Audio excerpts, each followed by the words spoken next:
Fala pessoal, sejam muito bem-vindos ao 43º episódio do Rural Ventures e o último do ano. O Rural Ventures é um podcast focado no agronegócio, conversando com os founders, startups, CVCs, VCs, todos focados no agronegócio, olhando para que essas empresas estão falando de tecnologia, de inovação e que vai melhorar a qualidade do alimento que é colocado na mesa do brasileiro e na mesa mundial, por que não falar do mundo todo, né? Esse podcast é um oferecimento de Cargill, ajudando o mundo a prosperar. E falando de alimento que vai para a mesa, hoje nós temos um convidado especial aqui, Francisco Ferreira, CTO da Minerva Foods, e que olha para todo esse ambiente de inovação dentro da companhia. Francisco, muito obrigado pela sua participação. Eu que agradeço, Rodrigues. Francisco, antes da gente iniciar e saber tudo que você olha de inovação aberta dentro do Minerva ou de investimento, como que você faz isso, como que funciona isso, eu queria perguntar, quem é o Francisco que está sentado aqui na minha frente? Como que você chegou nesse mercado? Como é a trilha de crescimento profissional do Francisco até chegar aqui como CTO do Minerva Foods? Legal, perfeito. Bom, primeiro, obrigado, Rodrigues, parabéns pela iniciativa. Acho que o agronegócio é a grande força do Brasil. E aí, pulo para onde eu fui trilhando minha carreira. Minha família praticamente vem de produção rural, para meu pai que é agrônomo, então eu sempre tive muito envolvido com o mundo agro, não fugi de fazer agronomia, mas assim que eu entrei na faculdade de contabilidade, eu já entrei num grupo de pesquisa relacionado ao cooperativismo dentro do meio agrícola e depois entrei dentro da PwC num núcleo focado em agronegócio lá em Ribeirão Preto. Fiquei lá durante 3 anos, quando eu recebi o convite para vir para o Minerva, mais ou menos 11 anos atrás, a priori dentro de uma área financeira, e depois eu fui pivotando por algumas funcionalidades dentro do Minerva, e eu vim parar mais propriamente nessa área de tecnologia / inovação, a partir do momento que mais ou menos 2016 para 2017 eu fui fazer um curso focado em Harvard em liderança e inovação, e comecei a me aprofundar um pouco mais na temática e concatenou com o momento que o Minerva estava, vamos dizer assim, alavancando a área de tecnologia para ser mais do que uma área propriamente tecnologia transacional, para ser uma área mais estratégica, né? Meados de 2016 para 2017. A gente em 2018 para 2019 oficializou, assim, dizendo a inovação com 3 pilares dentro do Minerva. Um pilar de e-commerce, que um pouco antes da pandemia a gente já estava começando a dar os primeiros passos e a pandemia ajudou a gente a acelerar. Um segundo pilar, que é um pilar de Advanced Analytics, que basicamente foi a gente pegar os modelos que a gente tinha de programação de produção e de modelos preditivos de preço e dar um boost com Analytics, fazendo modelos melhores, porque hoje a capacidade computacional, a velocidade que a gente tem é muito maior do que a gente tinha há 5, 10 anos atrás. Então, isso propiciou com que a gente acelerasse essa vertente de Analytics para, como eu falei, dar um boost nessas ferramentas que já existiam dentro da companhia. E o terceiro pilar, que é o CVC, acho que a gente pode depois falar um pouco mais. Mas esses 3 pilares são os 3 pilares que, vamos dizer assim, originaram essa área propriamente dita de inovação. Mas a gente gosta de falar que a inovação está no DNA do Minerva desde a época da 1957, quando o grupo começou fazendo transporte de gado dentro de um caminhão gaiola, que foi um caminhão quase que adaptado para o transporte de gado, que era antes carregado na marcha, né? Uhum. E o grupo foi um dos primeiros a adaptar essa tecnologia e inovar, trazendo essa inovação dentro do transporte, a questão da comunicação. Depois, em 1992, quando entrou no frigorífico, montando um modelo de exportação, modelo de gestão de risco. Então, o DNA de inovação sempre teve no grupo. Essa área de inovação propriamente dita, mais focada em tech, foi algo que a gente criou há mais ou menos 3 anos atrás nessas 3 vertentes. Se a gente pensar bem, essa área tech ela sempre existiu, mas de um tamanho muito menor em qualquer companhia, né? Hoje que a relevância ela vem a cavalo, porque tudo virou exponencial, né? Toda essa base de dados, esses números de informação que você comentou agora, imagina a quantidade de informação que tem dentro do frigorífico e que pode ser utilizado de uma forma muito mais ágil para tomar decisão, né? E ter uma ferramenta que facilite isso, com certeza, é primordial para que o resultado aumente, né? No final. Sem dúvida. Acho que, como você falou, a área de tecnologia sempre existiu dentro das empresas. Não é uma novidade a área de tecnologia. Só que a área de tecnologia sempre foi vista como algo transacional, algo que possibilita a operação acontecer, né? Então, se a fábrica para de emitir nota fiscal, chama lá a TI porque parou de emitir nota fiscal porque o sistema não está funcionando. Então, sempre teve esse viés muito transacional, né? E agora, acho que não só com essa questão da área dos dados, mas não foi propriamente os dados, mas foi a capacidade de armazenamento e processamento, e não só a capacidade, mas o custo, né? Porque há 20 anos atrás era impossível você armazenar em nuvem e processar com a velocidade que você tem hoje, ao custo que você tem hoje. Mas hoje já é possível para, vamos dizer assim, as empresas mais tradicionais aderirem e colocarem essa questão da estratégia de dados como uma das vertentes de diferencial estratégico dentro da tecnologia. Acho que é o grande diferencial que está acontecendo e a gente acompanhando essa onda, ou na vanguarda dessa onda. Está navegando isso aí, né? Exato. Pô, legal. E dentro do CVC, que você comentou que é uma das pernas dessa nova gestão, né, desse novo direcionamento da companhia, vocês atuam com qual tese? Tem uma tese específica? A gente acabou de receber a notícia aí, acho que foi nesse mês ainda, né? Foi nesse mês, no início desse mês, né? Que vocês investiram na LiveUp, né? Que é estratégico, né, para a companhia. Imagino que tenha uma aderência gigante, né? Mas vocês têm uma linha de atuação, uma tese de atuação, ou é bem abrangente, vocês olham um pouco de tudo? Quando a gente criou o CVC, Rodrigues, qual que era a nossa mentalidade? Era a gente não só acelerar a questão do conhecimento nosso interno em relação a o que estava acontecendo de inovação, não só dentro do frigorífico, mas da cadeia de valor como um todo. Então, o que a gente começou a olhar quando a gente criou o CVC foi a cadeia de valor do frigorífico. Então, a gente, desde a fazenda até o consumidor final, como que a inovação está mudando a maneira como a gente faz negócio dentro da cadeia de valor.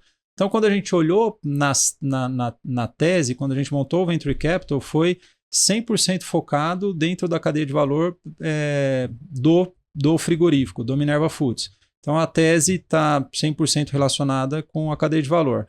A gente investe em empresas que estão com um estágio um pouco mais maduro, né? Até porque a gente quer, como eu falei assim, um dos grandes, aí do nosso lado, né, o objetivo do Venture Capital é a questão da gente aprender com novas tecnologias, aprender com os novos jeitos de fazer negócio, e do outro lado a gente também poder aportar e fazer com que essas empresas cresçam, né? Então, para que isso aconteça, a gente entende que a empresa tem que estar no estágio um pouquinho mais maduro, né? Então, a gente começou a entrar em empresas que estão de série A para cima, com um ticket até um pouco maior. Sim. E a gente alocou $30 milhões para fazer entre 7 a 10 investimentos. A gente já fez 4 investimentos até agora, o último, como você falou, a LiveUp, mas todos com essa tese que permeia a cadeia de valor do Minerva. Você pode abrir para a gente quais são os outros? Acho que só para refrescar a memória do pessoal. Bom, a LiveUp, que para a gente é uma tese de uma empresa de consumo moderna, né? Uma empresa que tem uma marca muito, muito relacionada com a praticidade, com os alimentos porcionados, a saudabilidade. Ele consegue ler e conversar com o consumidor moderno, tanto que o canal deles é 100% direto, agora que eles estão entrando no varejo, mas depois de já ter construído uma marca muito forte no canal direto. A segunda, indo de trás para frente, é a Thrive, que é uma agri-fintech, né, que é basicamente a tese de como que o agro está se revolucionando na forma como se financia. A terceira é a Shopper, que é um supermercado digital, então vai na linha do varejão, né? Na linha do varejo, exatamente, então aproximar um pouco mais do consumidor final. O açougue representa mais ou menos entre 10% a 15% de um varejo tradicional, e dentro da Shopper ainda tem muito espaço para a gente crescer e aprender junto e vice-versa, Sim, né? sem dúvida. E a quarta tese é quando a gente investiu, a empresa chamava Clara, hoje ela foi rebatizada como Every, que é uma empresa que investe na questão do processo de produção de proteína no laboratório através da fermentação. Então é um pé nosso numa tese de proteína alternativa, mas uma tese de proteína alternativa relacionada à produção em laboratório. A gente não investiu na questão de proteína alternativa relacionada ao plant-based, né? Estava tentando lembrar o nome aqui. Sim. A gente não investiu nessa tese porque a gente acredita que essa tese é uma tese... o plant-based é um produto que alguém que tenha curiosidade ou alguém que não consuma carne bovina vai consumir, mas não necessariamente nichado, um substituto. Né? Exatamente. Muito nichado, né? Não necessariamente um substituto ou alguma ameaça. Né? A carne de laboratório ela ainda é muito cara, não tem escala, tem inúmeros desafios que a gente pode citar aqui, mas se um dia ela chegar a ser produzida a preço competitivo, ela pode ser um substituto de quem gosta de comer uma carne bovina. Né? Plant-based, se você olhar no mercado americano, né, ela já vem caindo o consumo de uma forma drástica, né? Então, assim, realmente eu concordo contigo que não é um bem substituto direto da carne bovina, de qualquer carne, na verdade, qualquer proteína, né? Vamos dizer assim, né? Agora é interessante você falar que é legal que você colocou recurso em áreas distintas, né? Que uma que olha o longo prazo, né? Essa específica é o longo prazo. A outra é como você financia o produtor, né? Como você chega na cadeia produtiva e gera valor para o cara que está produzindo, né? A terceira ali de como você se comunica com o consumidor final, seja o açougueiro ou o cliente final.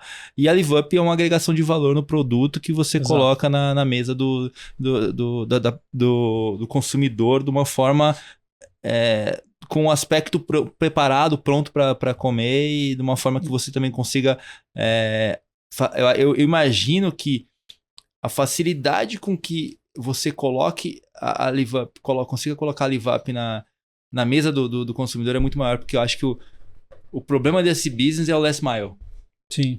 Então, vocês têm uma distribuição já maior, já mais parruda, que eu imagino que é muito case do Zé Delivery, né? Se a gente for olhar, a Ambev ela é a empresa que mais tem logística no Brasil, né? Então, entrega em qualquer lugar, né? E ela conseguiu finalizar esse last mile de uma forma que foi muito inteligente, né? Exato. E até complementar a questão da nossa distribuição, que a nossa distribuição é um pouco mais...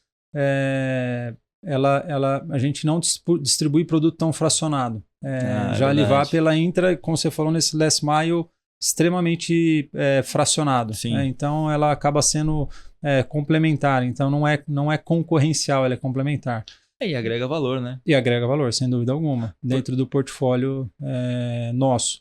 E tem uma quinta tese, desculpa, Rodrigo, só complementar, que não necessariamente ela passa pelo ambiente de inovação relacionado à sustentabilidade, não necessariamente ela está embaixo da MF92, mas é como a gente brinca, como se a gente estivesse incubando e acelerando uma startup dentro do Minerva que se chama MyCarbon, que está relacionada a trading de crédito de carbono, porque a gente criou um programa dentro do Minerva que é o Renove, que é um programa que ele fomenta o desenvolvimento do crédito de carbono nos pecuaristas parceiros. Sim. E aí eu tenho a MyCarbon como a offset, comprando os créditos de carbonos e vendendo os créditos de carbonos que a gente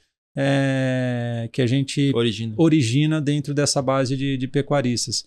Então essa seria assim nossa startup relacionada a uma quinta tese, vamos dizer assim, que é a tese de Climate Tech, que é uma tese que tem crescido bastante e ganhado bastante destaque, principalmente internacional. Né? Que até, se você olhar nos últimos reportes globais, aparece como em destaque e some um pouquinho da tese de ESG, né? Os caras estão separando um pouco o climate do ESG, né? Eles estão colocando especificamente o climate num box separado, numa caixa separada ali, dando ênfase um pouco maior. É muito interessante. A gente esteve em Santo Luís em outubro. Interessante que todo mundo fala sobre carbono, crédito de carbono, mas eles acham que a pegada global, que você vai conseguir mensurar de uma forma mais fácil, porque lá nos Estados Unidos, não sei se você sabe, mas tem uma problemática que eles têm 5 formas de medir o crédito de carbono, então eles não estão conseguindo rentabilizar ou tradear isso aí de uma forma correta. Estandarizada. Exatamente. E aí eles falaram que a tese que eles estão olhando é o crédito de água, que é uma forma mais que eles acham que é mais fácil de mensurar e é um produto, né, que é tradable mundial, né? Sim. Que tem déficit em alguns lugares, Austrália, África, e tem abundância em outros como o Brasil, né? Mas deixa eu te perguntar uma coisa que tá batendo aqui para mim, assim, o CVC de vocês investe somente no Brasil ou olha globalmente? Não, a gente olha global, então, por exemplo, a Every ou a Clara, como chamava antes, ela está na Califórnia. Ah, legal. Mas assim, acho que até uma característica, a gente olhou várias empresas em Israel, Estados Unidos, América do Sul, e muitas vezes, assim, o ambiente que a gente tem aqui no Brasil, do empreendedor, principalmente que está mais maduro, até agora foi onde a gente encontrou um ambiente mais fértil de balanceamento entre valuation, o quanto que a gente estrategicamente pode agregar para a companhia, de colher reais sinergias e ser um diferencial para os founders, para as startups, e realmente poder agregar dentro dessa cadeia de valor. Então, acho que a gente não tem um país definido, mas majoritariamente a Thrive ela mescla entre Estados Unidos e Brasil, mas focada em Brasil. Mas a operação dela maior é aqui no Brasil já, né? Exato. E a gente chegou a anunciar também uma parceria com a Miris, que é uma empresa de biotecnologia americana, mas por enquanto está só na fase de P&D. Então é outra que está nos Estados Unidos. POC, né? Tá fazendo um POC. Exato. Não, legal. E hoje o Minerva está localizado em quais lugares do mundo? Hoje vocês têm expandido bastante, a gente tem visto aí na mídia, né? Hoje vocês estão posicionados em quais regiões? Em base produtiva, a gente está em 5 países na América Latina: Brasil, Argentina, Uruguai, Colômbia e Paraguai, e Austrália. Então a gente, nesses 6 países é onde a gente tem base produtiva, e aí base comercial espalha mais um pouco, são mais ou menos quase 15 países onde a gente tem operação de distribuição / comercialização, escritórios, né? Que a gente chama, que aí está focado em Ásia, Oriente Médio, Europa, Estados Unidos. A Ásia é o grande consumidor aí, né? Não tem jeito, né? Mas deixa eu entender um pouquinho mais. Quando vocês investem, né, Francisco, é basicamente um dinheiro ou tem um cara que vai do Minerva, entra no boarding, faz parte daquele das tomadas, não tomar decisão, mas assim, do direcionamento, porque a gente sabe que o founder, quando ele tá investindo, ele precisa ter foco, precisa ter direcionamento, e quando vem uma empresa maior para ajudar nesse guidance, é super importante, né? Então, assim, não é só dinheiro, vamos dizer assim, vocês são um smart money, vocês entram com conhecimento, direcionamento, planejamento a longo prazo, como que funciona? Exatamente isso. Acho que o grande diferencial, como você falou, e o grande objetivo nosso também dentro do CVC, diferenciando do venture capital tradicional, Sim, é a gente poder aportar o lado estratégico e poder aportar o conhecimento que a gente tem dentro da cadeia de valor, né? Abrir portas também para essas startups crescerem. Então, em todas as startups, ou a gente tem uma cadeira de board ou board observer, a gente está em alguns comitês financeiros, a gente basicamente, além desse papel mais estratégico, com cada uma delas a gente tem projetos, a não ser a Clara, que é de fermentação, que ainda está num estágio longo prazo. Todas as outras vezes a gente tem projetos que nascem desde o momento que a gente investe na companhia. Então, paralelo, nascem projetos focados no que a gente pode destravar de valor para as companhias. Então, nascem projetos que são tocados em paralelos, vamos dizer assim, essa agenda estratégica, que são mais operacionais, assim, do dia a dia. Então, um exemplo que eu dei da Shopper é como fazer a Shopper ser referência na área de açougue, atingindo um volume de 10% a 15% que é um varejo tradicional, né? No caso da Livap, eles têm um portfólio de proteínas também grande. Então, como fazer esse portfólio de proteínas expandir? Quais são os outros produtos que a gente pode agregar valor que existe na nossa cadeia, que pode incrementar o portfólio deles, outros posicionamentos estratégicos que eles estão entrando no varejo agora, a gente já tem uma posição tradicional no varejo, enfim, da Thrive, idem, com... Interessante esse ponto. Da Livap, vocês ajudam no relacionamento para eles entrarem nessas cadeias do B2B, porque a gente sabe que B2C é complexo para startup, né? A gente sabe que a startup que trabalha com B2C, ela tem um cash burn mais alto, ela tem um tempo de maturação muito maior, né? Vocês ajudam nessa relação com o B2B para que elas possam alavancar e, vamos dizer assim, estabilizar o colchão de receita ali?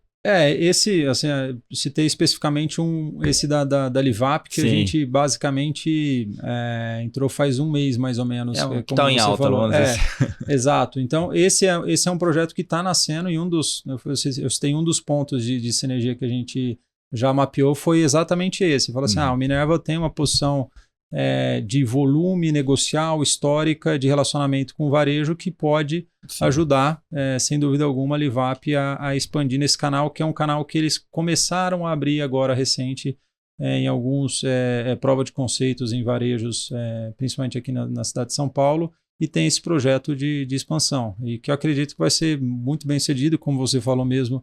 É um projeto que, em questão de CAC, até ele é muito mais enxuto, vamos dizer assim, do que sem dúvida. No one-on-one, né? Vamos dizer assim. O one-on-one é muito caro para a startup. Ela tem que... As startups que a gente conhece que aceleram as que vão colar via B2B. Depois elas vão para B2C naturalmente, né? Mas vamos sair um pouquinho do foco do que você já investiu.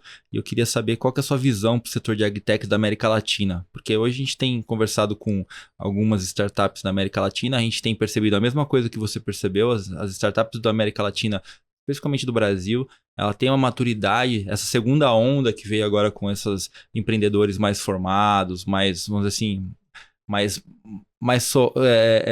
não poderia dizer que são assim mais experientes, mas mais surrados, né? Já foram do mundo corporativo, já vêm com uma ideia mais formada, já tem um direcionamento muito mais claro na cabeça. A gente sempre vê que a criatividade desses caras e a pegada deles é muito melhor do que lá de fora. Mas a gente ainda tem uma deficiência que é o cash, o dinheiro, né? Hoje o brasileiro médio, com essa taxa de juros, o cara não vai investir em startup porque ele tá vendo ali 13%, 14% ao ano, eu não vou fazer nada disso aí não. E lá no mercado americano, por mais que a gente teve uma taxa de juros agora de 4%, fazia muito mais sentido no passado. Mas como que você enxerga esse setor de agtechs na América Latina hoje? Esse é um ponto interessante, Rodrigues, que eu acho que se a gente olhar como você trouxe o paralelo, historicamente, esses últimos anos foram bons porque uma taxa de juros mais baixa obrigou o investidor a procurar outras alternativas de rentabilizar o capital. Então, a gente teve uma bolsa bastante pujante nos últimos anos e o Venture Capital, o idem. O que eu acho que vai acontecer é que o dinheiro não sumiu do mundo, né? Assim, quem tem dinheiro para investir continua tendo dinheiro para investir, e principalmente quando a gente olha para o mundo de Venture Capital, é um dinheiro que muitas vezes ele é um capital alocado a risco, né? Como diz, né? E um gestor de portfólio, ele não coloca 100% do capital dele alocado a risco, né? Ele aloca parcela do capital dele a risco. E essa parcela, né, é um pouco da minha visão, com a taxa de juros mais alta ou mais baixa, a minha visão é que ele mexe muito mais na renda fixa para a bolsa. Sim. Do que na parcela de risco, né? Então, assim, entendi. A parcela de risco, para mim, vai continuar existindo. Se 10% vai continuar e vai ficar ali. Exatamente. Ele pode ter aumentado a renda fixa dele de 40 para 60, 70, reduziu a bolsa, mas o risco ele vai continuar, seja em opção, seja em venture capital, seja em derivativo, ele vai continuar colocando aquela parcela do capital no risco, principalmente porque ele gostou do que ele vivenciou nesses últimos anos aqui no Brasil. Acho que a gente tem bons cases, o mercado começou a crescer. Sim. Então, assim, eu acredito que agora todo mundo deu uma chacoalhada no mercado, todo mundo dá uma freada e dá uma respirada, olha e vê como que vai assentar.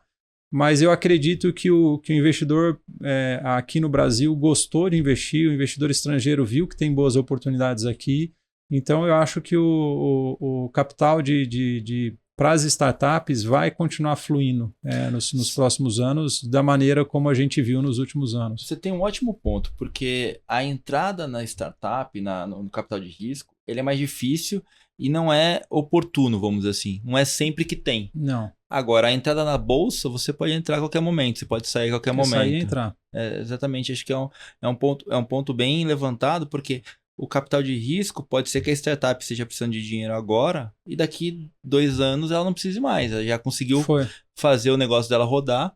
E o que eu geralmente falo para as pessoas é que assim, quando você investe numa startup, o business que você está colocando dinheiro está gerando renda, está gerando emprego para pessoas, tá virando economia, né? Quando você vira num capital especulativo onde você entra e sai na bolsa... Não necessariamente. Não necessariamente, entendeu? A não ser que você consiga alocar numa empresa e fique lá muito tempo, você está gerando receita para aquela empresa, está gerando capital para aquela empresa girar, né? A longo prazo, mas se você fica girando na bolsa, é diferente de você fazer um investimento de risco no Venture Capital, que você está dando a oportunidade de uma empresa que tem 12, 14 funcionários e empregar são 14 famílias, né? Então, você está gerando economia de uma forma diferente, né? E eu acho que assim, agora, principalmente nesse momento, as empresas que estão no estágio mais maduro vão ter um pouco mais apertar um pouco mais o cinto para procurar ter um caixa nesse período mais conturbado, mas as empresas boas vão passar e vão se consolidar. E as empresas que estão surgindo agora, que não tem referência de valuation, vão continuar captando, porque não vai ser dificuldade. Talvez num valuation um pouco menor do que o cara tinha uma expectativa, mas se ele está num seed... Está empreendendo, está no risco, né? Exato. E o que você acha desse movimento? Porque é um movimento onde os valuations diminuíram, mas tem muita startup correndo na mesma direção. Você acha que vai existir uma consolidação? Ou você acha que muitas vão morrer pelo caminho e as maiores vão continuar e as que não necessariamente maiores, mas as mais bem-sucedidas com o produto, o PMF bem delineado ali, vão conseguir sobreviver e vão passar por outras? Esse é um ponto interessante, porque sem citar casos aqui para não tendenciar, mas você crescer fazendo aquisição de clientes, quando você tem caixa para isso, entre aspas, é fácil, porque todo mundo gosta de novidade, né? Então todo mundo vai testar uma novidade, principalmente se para você como consumidor é barato você testar aquela novidade. Então todo mundo entra e vira um cliente novo de uma startup que está crescendo, se você tem tem um freemium, custo quase que zero de aderir àquela startup, ou você tem promoções que te leva a falar assim, bom, beleza, eu vou consumir porque tem uma promoção muito legal aqui. Agora, o quanto que isso, a hora que você chacoalha, né, essa base de clientes que é o oportunístico, quem que fica, né, qual que é a qualidade do cliente que você tem? E aí que vem as startups que são as empresas que são boas, já são consolidadas, que têm um serviço real, tem um produto, não um serviço real, mas tem um serviço de qualidade, tem um produto de qualidade. Essas empresas vão crescer menos, mas não vão perder a base de cliente, vão conseguir estabilizar margem, vão conseguir passar o período com relativa tranquilidade, que é o que a gente tem observado nas nossas investidas. Que são empresas de qualidade, que têm base de clientes de qualidade, que tem um churn baixo, relativo. Que o produto se provou. Que o produto se provou, que o serviço se provou. Então, a facilidade com essas empresas viram rentáveis e se sustentam é impressionante. Ao passo que quem não tem um produto sólido, não tem um serviço de qualidade, vai sair rápido do mercado porque não vai conseguir... A hora que você para aquele crescimento... fundiado, ele não fica em pé. A hora que você tira a pipoca, né? Para de estourar a pipoca, o negócio realmente cai, né? E o Minerva hoje impulsiona via parceria ou POCs as menores startups que querem entrar no mercado? Como que funciona essa relação com vocês? Não necessariamente nessas startups que já estão mais maduras, que você comentou, né? Essas startups menores que querem validar a tese, que querem colocar o produto deles em xeque, vamos dizer assim. Sim, isso a gente tem umas 5, 7 teses de startups rodando em várias frentes. Aí a gente, principalmente quando a gente olha para a indústria 4.0, né, como é chamada, que é como toda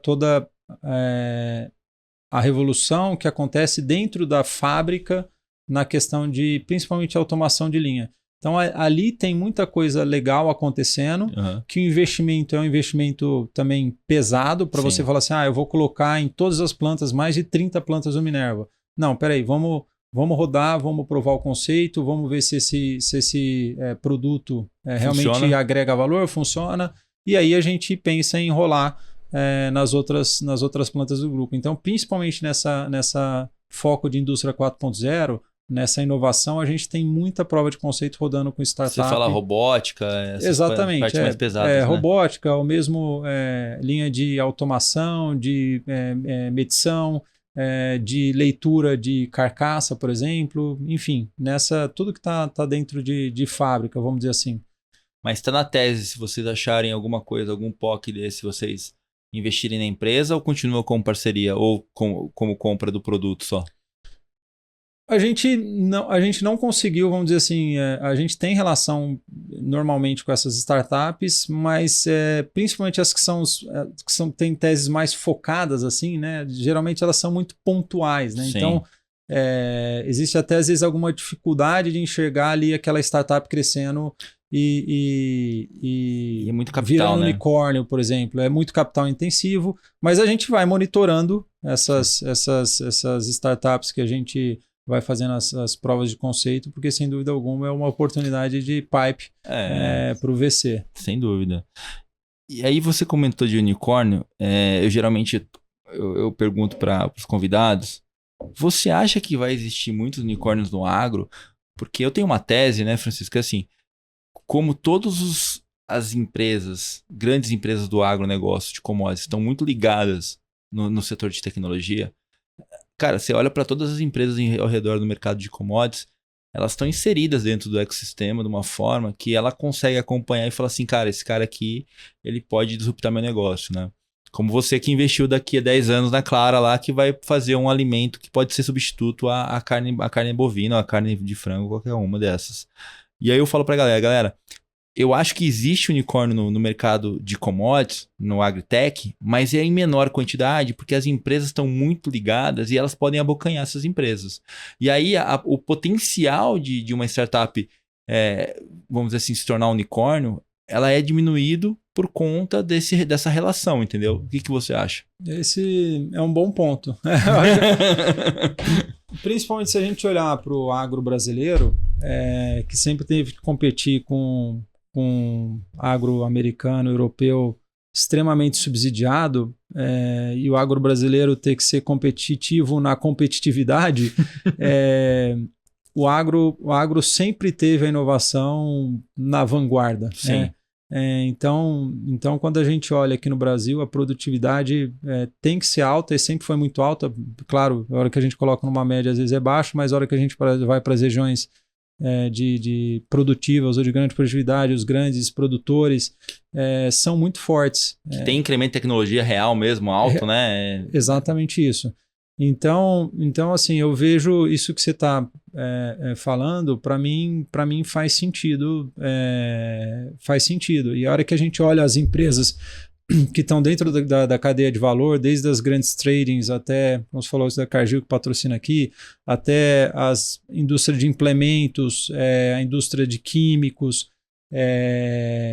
a indústria de transformação de alimentos, elas sempre tiveram e vão continuar estando muito bem conectadas com o que está acontecendo de inovação. Então, acho que isso que você falou faz total sentido, porque a hora que começa a crescer alguma empresa de grande destaque, geralmente já tem alguma empresa ou uma química conectada, grande, ou uma de implementos grande, ou uma trading grande, ou uma de alimentos grande, conectada já naquela startup. Então, isso que você comentou faz sentido, sim. E acho que assim, o que pode acontecer é nessas teses correlatas da cadeia de valor, né? Que não necessariamente, por exemplo, o Minerva, a gente não vai a Shopper, né? A gente não vai entrar no varejo como a Shopper está dentro do varejo eletrônico.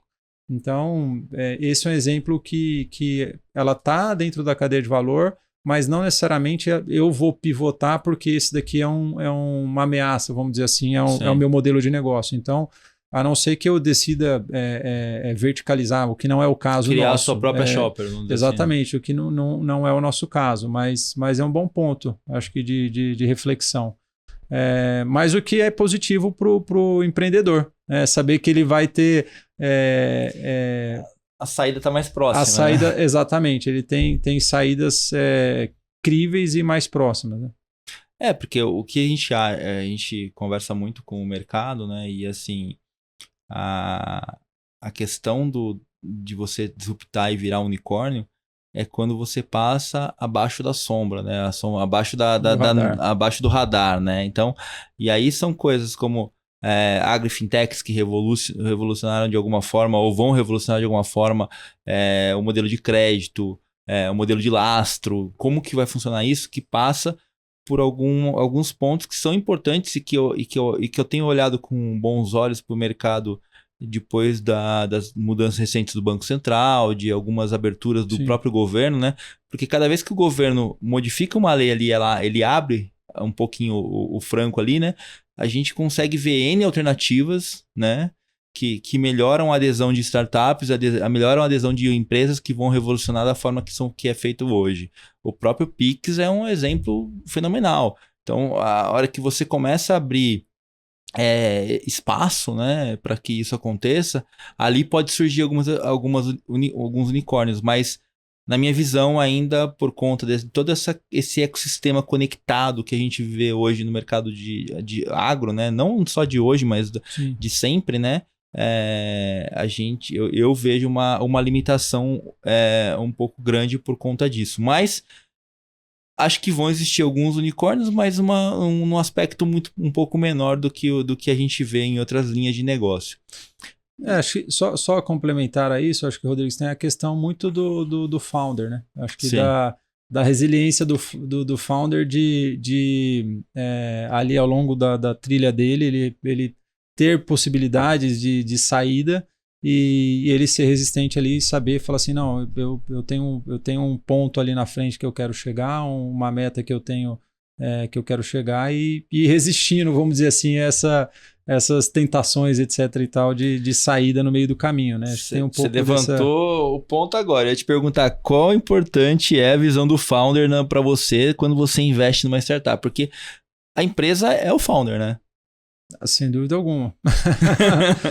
Sem dúvida alguma. Acho que é um dos pontos. Claro que a questão do potencial de mercado, a questão de como eu falei, a gente, do ponto de vista estratégico, consegue agregar valor dentro da cadeia e dentro do negócio, mas quem toca o dia a dia é o founder. Né? Então, acho que principalmente vindo de uma empresa que tem um grupo controlador muito forte, que trouxe a história do Minerva até onde é hoje, acho que a gente entende mais ainda a importância de um founder forte, que tenha todas essas características, né, do empreendedor na hora de fazer uma startup virar uma empresa sólida.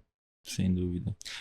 Cara, Francisco, você roda o mundo. Eu queria te perguntar como que você enxerga o futuro do agronegócio mundial dadas as recentes implantações de tecnologia, porque a gente tem uma visão de mundo hoje da forma que ela funciona, com produtores na fazenda. Eu já fui algumas vezes para os Estados Unidos, os caras falaram assim, logo mais não vai ter mais ninguém na fazenda, vai ser trator autônomo, com caminhão autônomo. Você que viaja o mundo, que olha várias regiões do mundo e olhando sempre para agronegócio, como que você enxerga o futuro do agro dadas essas recentes implantações de tecnologia? Esse é um ponto de vista interessante. Acho que vai falar um pouco do agro e um pouco da cadeia de alimentos. Sim. E até eu falei da indústria 4.0. Um ponto que existe, acho que o primeiro ponto acho que não existe dúvida alguma de que a competitividade que existe em Latinoamérica, e quando a gente coloca a questão de sustentabilidade, principalmente relacionada a crédito de carbono, a gente vai ser mais competitivo ainda, porque a gente tem, como dizem, a gente tem a reserva de petróleo que tem no Oriente Médio, a gente tem aqui de crédito de carbono nas nossas florestas na América Latina. Então, quando a gente começar a colocar essa equação, a América Latina vai se tornar ainda mais, mais competitiva. Então, para mim, a questão de o crescimento que vem de consumo, só tem uma região no mundo que consegue atender a esse volume com competitividade, que é a América Latina. E aí tem um ponto interessante que a gente trouxe aqui, que foi essa questão da adesão à tecnologia, que sempre teve muito embasada dentro da nossa agricultura, mas sempre muito, vamos dizer assim, pé no chão, né? A agricultura aqui na América Latina sempre foi fazendo muita conta e sendo bem eu falei pé no chão ou conservador, na hora de falar assim, tá bom, eu vou comprar essa tecnologia, eu vou comprar esse trator, eu vou comprar essa imagem de satélite, ou eu vou comprar essa máquina de robótica e automatizar tal processo, mas tá bom, qual que é o payback dela? Quanto que eu trago de produtividade vis-à-vis o investimento que eu faço? Então, assim, acho que o produtor aqui ele é muito pé no chão. E aqui na América Latina ainda existe uma questão de mão de obra abundante e barata, Sim. que faz com que, às vezes, a adesão tecnológica ela fique um pouco, entre aspas, atrasada, né? Mas não é por falta de conhecimento, acesso ou investimento / conta. É por realmente fazer a conta do payback e falar assim, tá bom, isso daqui ainda não vale a pena. Tem necessidade, né? Tem necessidade? Não. Então vou esperar baratear essa tecnologia, como acontece com todas as tecnologias, e daí eu implemento. Então acho que assim, o que existe no agronegócio na América Latina, a gente tem custo para competir com o mundo inteiro.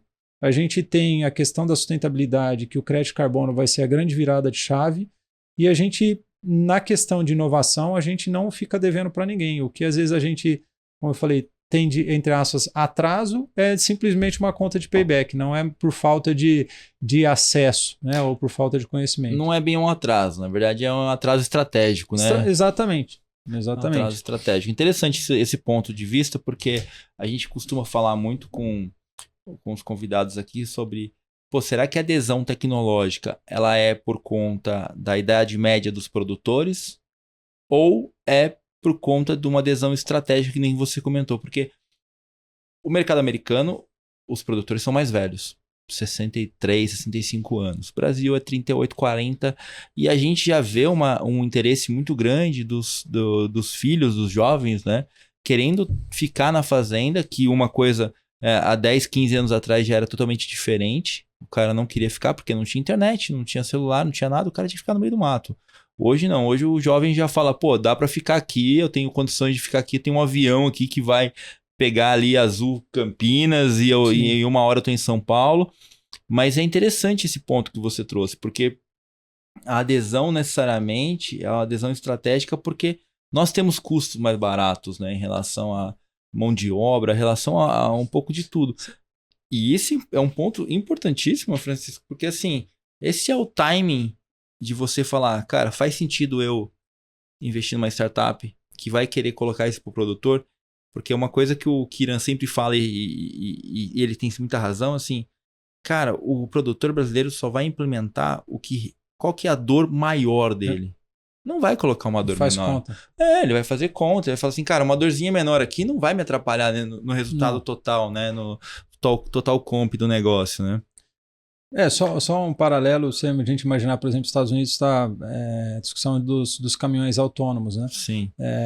E grande parte do que aconteceu durante a pandemia foi a falta de caminhoneiros, a economia aqueceu, o transporte terrestre aqueceu, e faltou caminhoneiro e o custo de um caminhoneiro subiu a mais $100 mil, $130 mil por ano de um caminhoneiro. Aí você compara aqui com o Brasil e aí você faz a viabilidade de um caminhão autônomo aqui ou lá. O caminhão autônomo vai ser caro. Vai. Agora, se você tem uma mão de obra a $130 mil, o payback dele é muito mais rápido do que uma mão de obra é significativamente menor que essa, né? O custo. E se você for colocar na conta 1 ou 2 semanas de atraso em entregas de produto lá, já faz muito sentido já, né? Exato. Hoje nós estamos vendo aqui implementação de ônibus elétrico em São Paulo, não faz sentido ainda.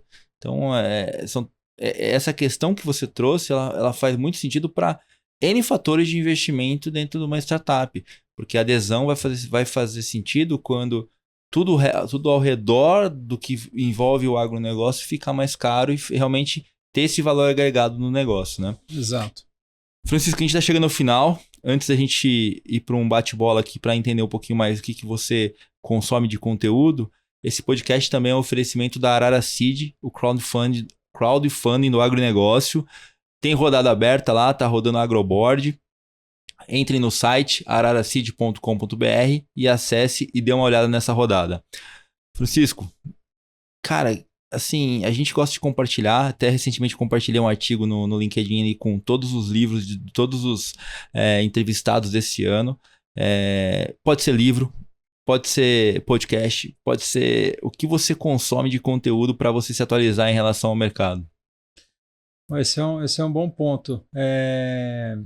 Em relação a podcast, no caminho do trabalho de manhã, o que eu mais gosto de escutar, que é um podcast de 10 minutos mais ou menos, é do Financial Times, que dá um bom overview do que está acontecendo no mundo e eu acho que é o que eu escuto todo dia de podcast.